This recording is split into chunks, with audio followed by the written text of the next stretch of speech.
اور اگر جو عام طبقہ ہے کہ جو ہاتھ سے بھی نہیں روک سکتا، واضح و نصیحت بھی نہیں کر سکتا، یا کیفیت ایسی ہے، جگہ ایسی ہے کہ جہاں بندہ بول کے بھی منع نہیں کر سکتا، تو کم از کم اپنے دل کے اندر تو اسے برا جانے نا۔ ایسا تو نہ ہو کہ بندہ خود بھی اس برائی کے اندر ملوث ہو جائے، کہے کہ یار وہ کر رہے تھے میں روک نہیں سکتا تھا۔ اگر آپ خود روک نہیں سکتے تھے تو آپ کے لیے یہ تو جائز نہیں ہے کہ آپ خود بھی اس برے کام کے اندر مبتلا ہو جائیں، بلکہ فرمایا کم از کم آپ خود اپنے دل کے اندر اس برائی کو برا جان کر اپنے آپ پہ تو کنٹرول کر سکتے ہیں نا،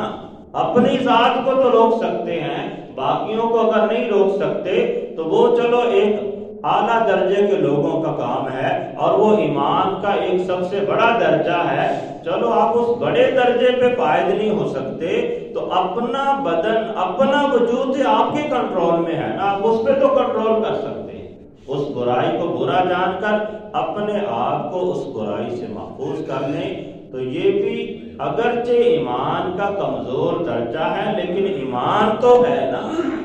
اگر بندہ اس سے بھی گر گیا کہ برائی کو برا جانے ہی نہ بلکہ خود اس برائی کے اندر مبتلا ہو جائے، پھر اس کے ایمان کس کھاتے میں چلا جائے۔ پھر احباب دی وقار حضرت سیدنا حذیفہ رضی اللہ تعالی عنہ آپ سے مروی ایک حدیث مبارکہ ہے، آقا کریم صلی اللہ تعالی علیہ وسلم نے ارشاد فرمایا، اس ذات کی قسم جس کے قبضہ قدرت میں میری جان ہے، تم نیکی کا حکم دیتے رہو اور برائی سے روکتے رہو، ورنہ ان قریب اللہ تم پر اپنا عذاب نازل فرما۔ پھر فرمایا کہ جب اللہ کا عذاب نازل ہوگا تو کیفیت یہ ہوگی تم اس سے دعا کرو گے، وہ تمہاری دعا کو قبول ہی نہیں کرے۔ تو احباب دی وقار بندے کی دعاؤں کا قبول نہ ہونا یہ بھی گویا کہ اللہ کی طرف سے ایک عذاب ہی ہے، حالانکہ وہ خالق و مالک جو خود بندوں کو تنبیہ فرماتا ہے، اے بندو مجھ سے مانگو میں تمہیں عطا کروں، تم دعائیں کرو میں تمہاری دعاؤں کو شرف قبولیت عطا فرمانے والا ہوں۔ تو اگر بندہ برے کاموں میں اس قدر مبتلا ہو جاتا ہے یا نیکیاں چھوڑ کر برائیوں کے اندر مبتلا ہو جاتا ہے، لوگوں کو برائیوں سے روکتا ہی نہیں ہے، تو پھر اگرچہ ظاہراً تو اس پہ عذاب نہ بھی ہو، نبی علیہ السلام کے توسل سے اللہ نے اس امت کو مجموعی عذاب سے محفوظ رکھا ہے، لیکن باطناً اس پر اس طرح سے عذاب ہو سکتا ہے کہ اس کی دعائیں ہی قبول نہ ہو، یا اس کو نیکی کی طرف رغبت ہی پیدا نہ ہو، یا نیکی کرے تو صحیح لیکن نیکی کرنے کے اندر جو اصلاً لذت اور سرور ہوتا ہے اسے وہی نصیب نہ ہو۔ تو یہ بھی احباب دی وقار اللہ کی طرف سے ایک عذاب ہی ہوتا ہے۔ تو یہ تب ہوتا ہے جب برائی سر عام ہوتی ہے، لوگ اس برائی کو روکنے کی کوشش ہی نہیں کرتے، اسے اپنے دل میں برا بھی نہیں جانتے۔ تو احباب دی وقار کوشش کرنی چاہیے کہ جہاں بھی کوئی برائی نظر آئے اسے بندہ روکے حد المقدور۔ ہر بندے کی کیفیت کو اللہ بہتر جانتا ہے، رب تعالیٰ جانتا ہے کہ یہ فلاں برائی فلاں بندے نے دیکھی ہے، یہ اسے ہاتھ سے روکنے کی طاقت رکھتا ہے یا نہیں، زبان سے روکنے کی طاقت رکھتا ہے یا نہیں۔ اگر بندہ روکنے کی طاقت رکھتا تھا پھر بھی نہیں روکا تو ایسی صورت میں بندہ گناہ گار ہوگا۔ پھر احباب دی وقار ایک اور حدیث مبارکہ حضرت سیدنا جریر بن عبداللہ رضی اللہ تعالیٰ عنہ سے مروی ہے کہ آقا کریم رؤوف الرحیم صلی اللہ تعالیٰ علیہ وسلم نے ارشاد فرمایا، جو شخص کسی قوم میں رہ کر گناہ کرتا رہا اور وہ لوگ اس گناہ کو روکنے پر قادر ہوں، روکنے کی طاقت رکھتے تھے لیکن انہوں نے نہ روکا، تو اللہ تعالیٰ مرنے سے پہلے ہی ان تمام لوگوں کو عذاب میں مبتلا کر۔ بہت مرتبہ ایسا ہوتا ہے کوئی بندہ برا کام کر رہا ہوتا ہے تو دیگر لوگ کہتے ہیں برا کام کر رہا ہے تو اس کا اپنا عمل اس کے ساتھ ہے، ہم اسے کیوں منع کریں۔ تو احباب جی وقار اگر آپ اسے منع کرنے کی طاقت رکھتے ہیں لیکن اس کے باوجود آپ منع نہیں کرتے تو آپ گویا کہ اللہ کے عذاب کو اپنے لیے دعوت دے رہے ہیں۔ تو کوشش کرنی چاہیے جہاں بھی ممکن ہو، جیسے بھی ممکن ہو،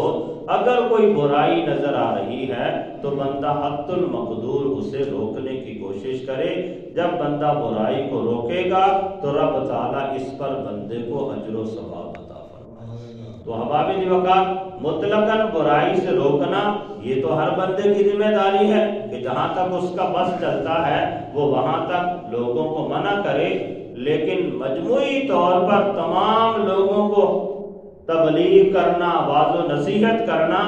اس کے لیے ہر بندے پہ لازم نہیں، بلکہ یہ فرض کفایہ کے طور پر اللہ جل شانہ نے بیان فرمایا کہ تمہارے اندر ایک ایسی جماعت ہونی چاہیے کہ جو لوگوں کو برے کاموں سے منع کرے اور نیکیوں کا حکم دے۔ باقی لوگ اپنے معاملات میں مصروف ہیں تو کچھ نہ کچھ لوگ ایسے ہونے چاہیے کہ جو دین سیکھیں، دین کی تعلیمات کو حاصل کریں اور اسے آگے معاشرے تک پہنچاتے چلے جائیں۔ تو اگر کسی علاقے میں، کسی معاشرے میں چند لوگوں نے بھی اس ذمہ داری کو قبول کر لیا اور انہوں نے لوگوں کو تبلیغ کرنا شروع کر دی تو سب کے سب گناہ سے بچ جائیں، کیونکہ یہ فرض کفایہ کے طور پر ہے۔ لیکن اگر کسی علاقے میں کوئی ایک بھی عالم نہ بنا، کوئی ایک بندہ بھی ایسا تیار نہ ہوا کہ جو لوگوں کو برائی سے منع کرے اور اچھائی کا حکم دے، تو ایسی صورت میں اس علاقے کے اندر رہنے والے تمام لوگ گناہ گار ہوں گے۔ جیسے آپ لوگوں نے نماز جنازہ کے حوالے سے اور دیگر فرض کفایہ کے حوالے سے سن رکھا ہے کہ اگر چند لوگ ادا کر لیں تو سارے عذاب سے بچ جائیں گے، سارے گناہ سے بچ جائیں گے، لیکن اگر کوئی بھی ادا نہ کرے تو سارے کے سارے ہی گناہ گار ہوں۔ ایسے ہی علم دین کا معاملہ ہے کہ اپنی ضروریات کی حد تک تو علم حاصل کرنا ہر بندے پہ فرض ہے، لیکن اس قدر زائد علم حاصل کرنا کہ جو بندہ دوسروں کو بھی سکھائے، دوسروں کے اندر بھی منتقل کرے، یہ فرض کفایہ کے طور پر ہے۔ اس میں اگر علاقے کے چند لوگ ایسے پیدا ہو گئے کہ جنہوں نے علم حاصل کیا، اب وہ لوگوں کو تبلیغ کرتے ہیں، واعظ و نصیحت کرتے ہیں، تو باقی تمام لوگ گناہ سے بچ جائیں گے، لیکن علم حاصل کرنے کا کما حقہ ثواب انہی لوگوں کو ملے گا جنہوں نے علم حاصل کیا۔ پھر احباب جی وقار آگے ارشاد فرمایا وَلَا تَكُونُوا كَالَّذِينَ تَفَرَّقُوا وَاخْتَلَفُوا مِن بَعْدِ مَا جَاءَهُمُ الْبَيِّنَاتُ، اور تم ان لوگوں کی طرح نہ ہو جاؤ جو متفرق ہو گئے، جدا جدا ہو گئے، وَاخْتَلَفُوا، اور انہوں نے اختلاف کیا، مِن بَعْدِ مَا جَاءَهُمُ الْبَيِّنَاتُ، ان کے پاس واضح نشانیاں آ جانے کے بعد، یعنی جن کے پاس واضح نشانیاں آ گئیں، واضح دلائل آ گئے کہ اختلافات بری چیز ہے، آپس میں تفرق میں بٹ جانا یہ بری چیز ہے، لیکن اس کے باوجود وہ چھوٹی چھوٹی باتوں پہ لوگوں سے ناراض ہوتا رہا، چھوٹی چھوٹی باتوں میں اختلافات کرتا رہا، تو ایسے لوگوں کے بارے میں اللہ نے ارشاد فرمایا وَأُولَئِكَ لَهُمْ عَذَابٌ عَظِيمٌ، تو ایسے لوگوں کے لیے بڑا دردناک عذاب ہے، بہت بڑا عذاب تیار کیا جا چکا ہے۔ تو احباب جی وقار یہ آیت ہمیں درس دیتی ہے کہ ہم ہر قسم کے اختلافات سے اپنے آپ کو محفوظ رکھنے کی کوشش کریں، جہاں تک ہو سکے محبتیں بانٹیں، خوشیاں بانٹیں، ایسی چیزیں بیان کریں کہ جس کی وجہ سے معاشرے سے اختلافات کم ہوں اور اتفاق کی فضا پیدا ہو، تو پھر معاشرہ بہترین بنتا چلا جائے گا، جنت کا سما پیدا ہوتا چلا جائے گا۔ اللہ تعالیٰ کی بارگاہ میں دعا ہے کہ رب تعالیٰ ہم سب کو عمل کرنے کی